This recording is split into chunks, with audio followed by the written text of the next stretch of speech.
Summertime means backyard barbecues, and if you plan to fire up the grill this year, make sure you do it safely.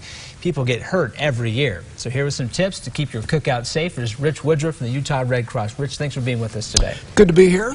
I imagine a lot of people grilled for Memorial Day this week. So. Did you grill for Memorial Day? Of course. It's almost a tradition when you think about it. Yeah, whether the weather cooperates or not, right? You feel like you got to do it. Sure, sure. So how are people getting hurt when they're grilling?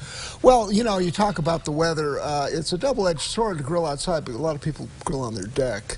And, you know, if you're not careful when that grill flares up, if you're not paying attention, you know, we go to a lot of fires where decks catch on fire. Maybe there's tree branches nearby, but you got to keep that area clear. Make sure you know what you're doing there. So that's one thing, is that you're grilling in an area where that heat and that smoke catches on fire to whatever it is, a tree or an awning or something like that.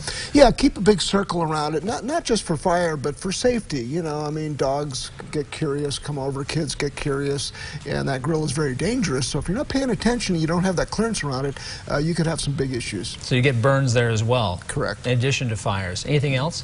Well, long-handed tools. You'd think some of this stuff would be obvious, but long matches. Let's say if you have a propane grill, for example, and the igniter goes out, you want to have a long match and have that extra safety. Oh yeah, because you don't want to be like a little tiny match where you're trying to light that up and then you have some type of explosion. Sure. So there's a couple of ways there. People are obviously making some mistakes while they're there. What are some things you should do to make sure that you're always doing it the right way? Well, some of the things you shouldn't do, you should be doing. I mean, like keeping an eye on the grill itself. You know, have, you know, a water bottle is not a bad thing if you flip your burger and you know, the heat flares up. The other thing that a lot of people may not realize, you know, you have the wire brushes where you clean that grill off. Oh, yeah. And those little pieces of wire can be stuck on there. And the pieces of wire themselves, not the actual crud they're getting off. Right. The wire from the brush. You know, as they get older, it can leave those little strands of wire, and you can ingest those. So you don't want to be cooking up wire burgers. You know, not a good idea. Nobody wants that. Okay. So you have a couple things to keep in mind there. What's one of the things you should always do versus things you should never do? I would say supervision.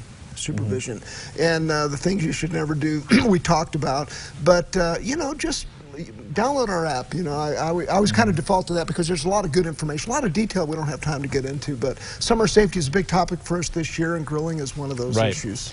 Now, I know you've got another series of summer tips you're offering, not only just for grilling safety. Last week we talked about swimming safety. What else are we talking about this summer? Well, as we heat up, heat exhaustion can be a big issue. And don't forget about your pets. We'll do some discussion on pet summer safety. So outdoor activity, camping, hiking, first aid. Think of the lifestyle here in Utah and what it brings. It's a great opportunity, but it also brings some risks that we need to talk about. Oh, sure. Now that the weather's warming up, we have a lot more opportunity to get outside. That means we're going to do a couple of things that make sure we're doing it the right way.